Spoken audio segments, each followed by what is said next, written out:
સમાચારના માધ્યમથી મને જાણવા મળ્યું છે રાજુ કરપડાએ આમ આદમી પાર્ટીના તમામ પદ પરથી રાજીનામું આપી દીધું છે। ત્યારે મેં એમને સંપર્ક કરવાનો પ્રયાસ કર્યો પણ એમની સાથે સંપર્ક થયો નથી। હું જ્યાં સુધી રાજુભાઈને ઓળખું છું ત્યાં સુધી એ ખેડૂતોના મજબૂત નેતા છે।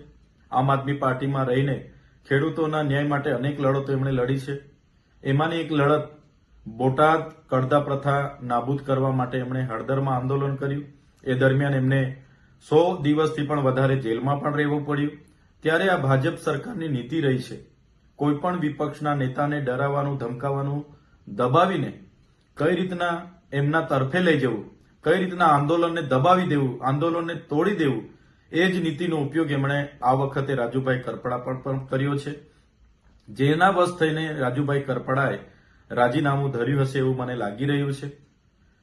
જે પ્રકારે આમ આદમી પાર્ટીએ પૂરા ગુજરાતમાં ખેડૂતોની સાથે રહીને જે લડત આખી ઊભી કરી છે, લડત આજે પણ આમ આદમી પાર્ટી લડે છે અને આવનારા દિવસોમાં પણ લડવા માટે આમ આદમી પાર્ટી કટિબદ્ધ છે।